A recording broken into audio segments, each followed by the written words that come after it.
I thought she just meant my dad. Like, lazy just like your father, kind of thing. But one day, I learned she meant a completely different person. And it changed everything. Growing up, my grandmother lived with us in our cramped two-bedroom house. She had this way of making her presence known in every corner, every conversation, every mistake I made. The woman never missed a chance to remind me of my shortcomings, and her favorite line was always the same: "You're just like him. Everything about you comes from him." I figured she was talking about my dad. Made sense, right? The guy wasn't exactly father of the year material.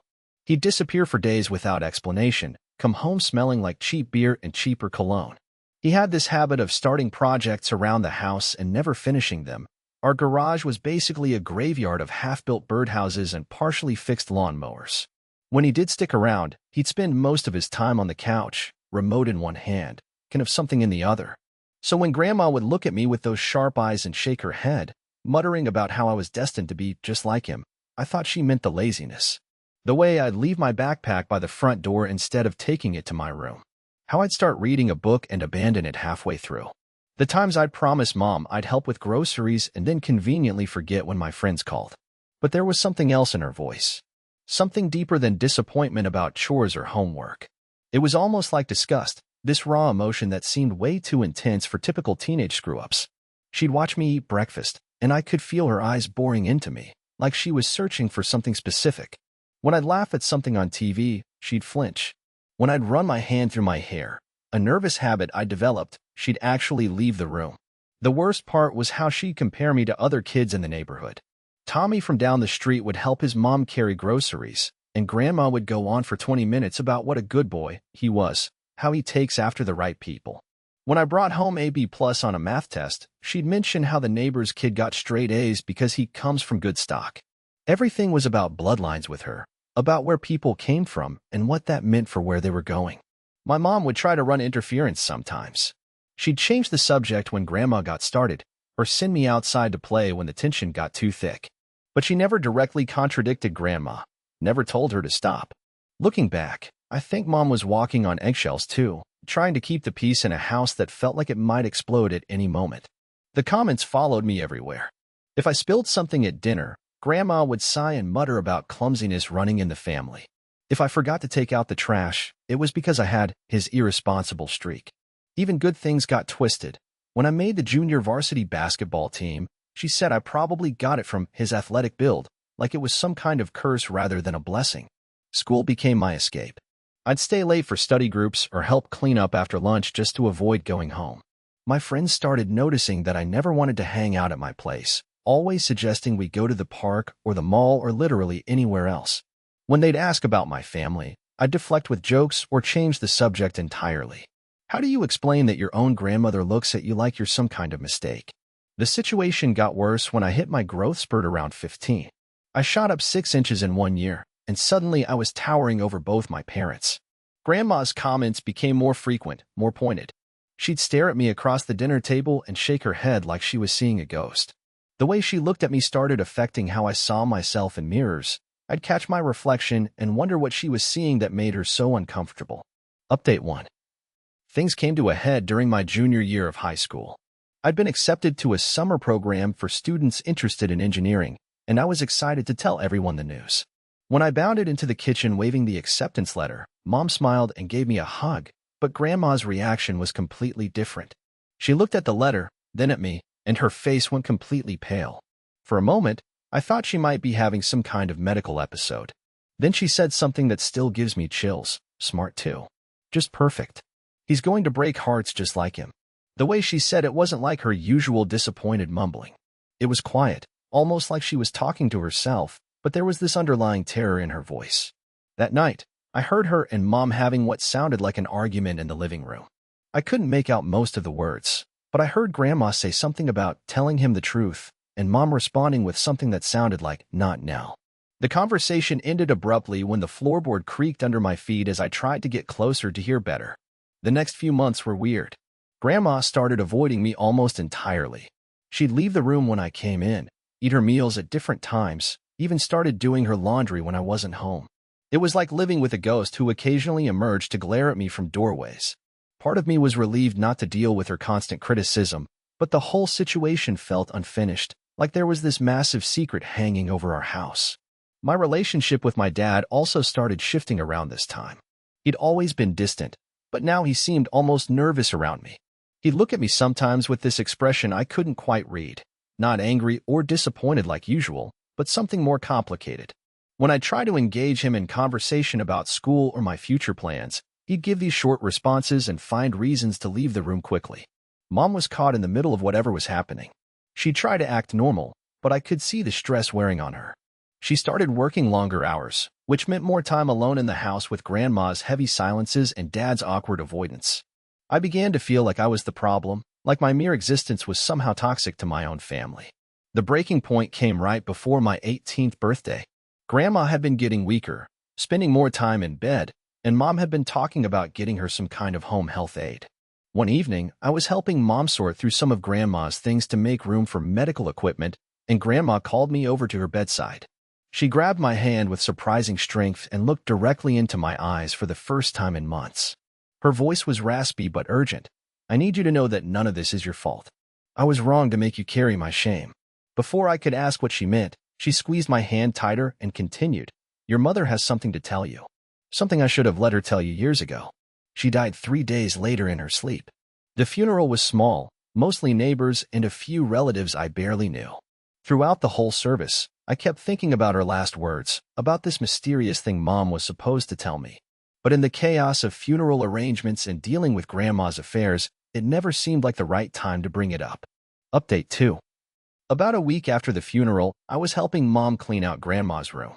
We'd been putting it off, both of us emotionally drained from the whole experience. Grandma had been a pack rat, keeping everything from old magazines to broken jewelry, so there were boxes and boxes of stuff to sort through. I was going through her dresser when I found it, a shoebox tucked away in the back of the bottom drawer, behind some moth-eaten sweaters. The box was heavier than it looked, and when I opened it, my world completely shifted. Inside were dozens of photographs, all of the same person, a young man with dark hair and eyes that looked strangely familiar. He was handsome in that effortless way some people are, with a smile that seemed to light up every picture. Some photos showed him alone, others with various people I didn't recognize. But what made my hand shake was the writing on the back of one of the photos, Robert, 1989. I was born in 2005. The math was simple, but the implications were devastating. Under the photos were letters, love letters written in my mother's handwriting, addressed to this Robert person. The dates ranged from 1988 to 1989, and reading them felt like violating something sacred. They were full of passion and longing, talking about secret meetings and dreams of a future together. But the tone changed in the later letters, becoming more desperate, more pleading. The last letter was different from the others.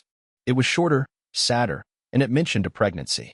My mother had written about being scared, about not knowing what to do, about hoping Robert would do the right thing. There was no response letter in the box.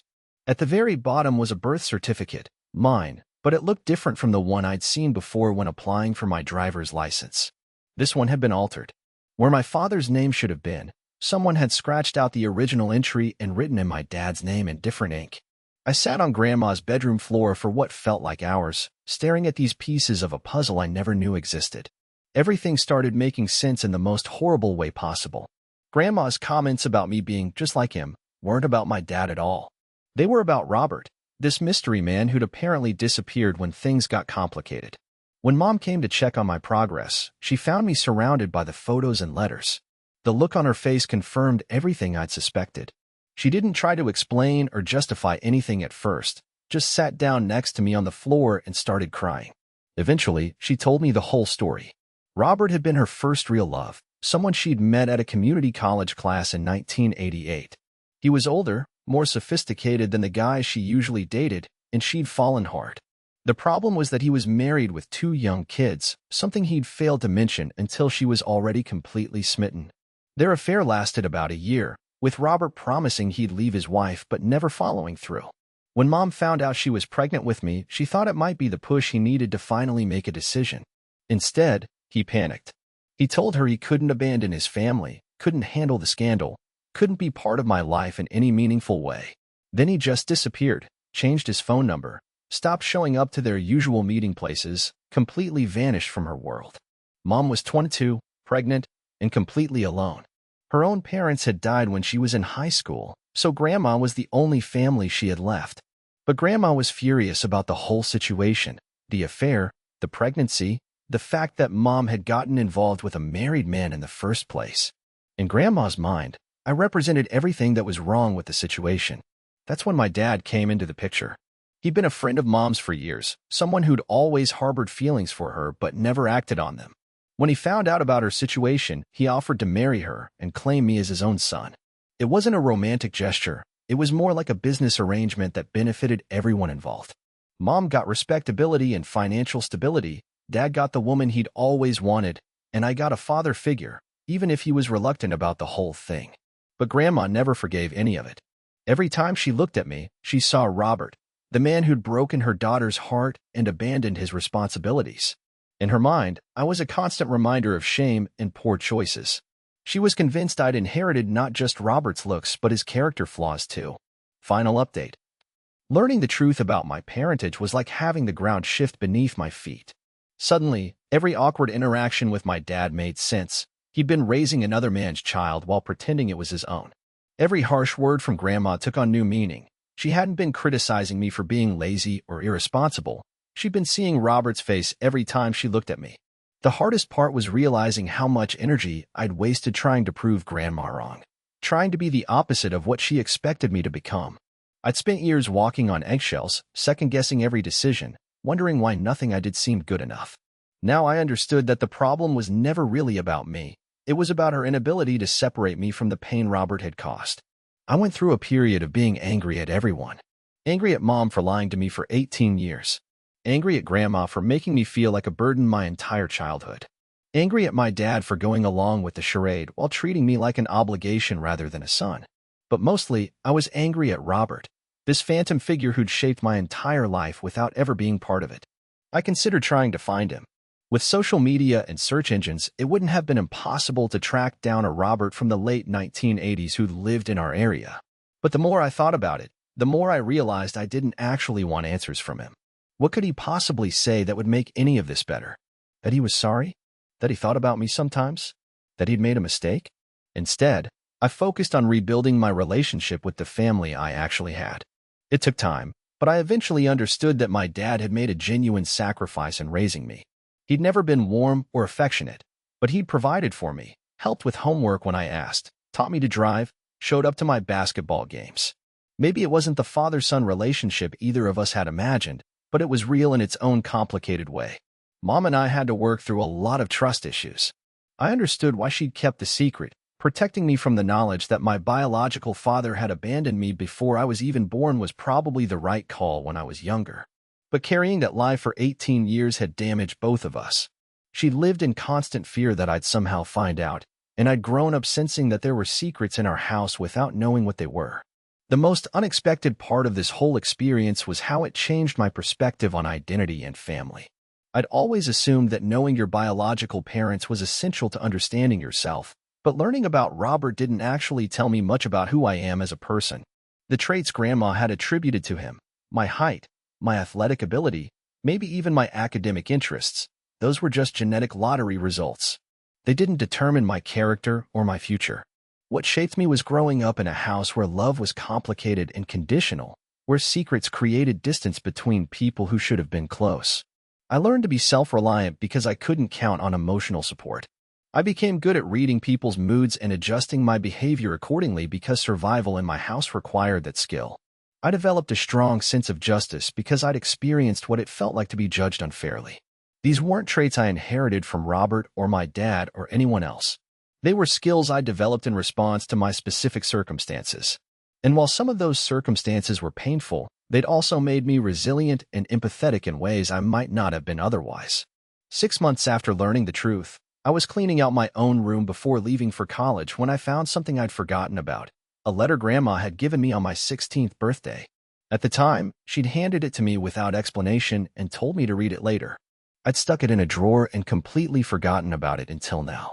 The letter was short, written in Grandma's shaky handwriting. I know I haven't been the grandmother you deserved. I let my own hurt poison how I saw you, and that was wrong. You are not responsible for the choices other people made before you were born. I hope someday you can forgive an old woman who loved you but didn't know how to show it properly. It was dated 2 years earlier, which meant she'd been carrying guilt about her treatment of me long before her deathbed confession. Reading it, I realized that Grandma's harshness had come from her own pain and disappointment, not from anything inherently wrong with me. She'd been trying to protect Mom and me from making the same mistake she thought had ruined our family, but her methods had created different kinds of damage instead. I kept that letter, along with one photo of Robert, not because I felt any connection to him, but because they were part of my story. The shame and secrecy that had defined my childhood were over. I was heading to college with a clearer understanding of where I came from and where I wanted to go.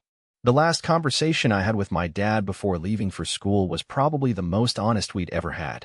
He admitted that raising me had been harder than he'd expected, not because I was a difficult kid, but because every milestone reminded him that he was playing a role rather than living his own life. But he also said that watching me grow up had taught him things about himself he wouldn't have learned otherwise, and that he was proud of the person I'd become despite all the complications. Looking back now, I understand that families are built on more than just biology. They're built on the daily choice to show up for each other, even when it's difficult or inconvenient. My dad showed up for 18 years, even when it wasn't easy. Mom protected me the best way she knew how, even when it meant carrying painful secrets. Even Grandma, in her own complicated way, was trying to love me according to her understanding of what love meant. Robert's absence shaped my childhood, but it doesn't define my future. I learned that you can't inherit shame or failure. Those are choices people make for themselves. And while I may have his eyes or his height or his smile, everything that matters about who I am came from the people who actually raised me and the experiences we shared together. The box of photos and letters is packed away now, part of my personal history, but not the central organizing principle of my identity. I know where I came from, but more importantly, I know where I'm going. And for the first time in my life, that feels like enough.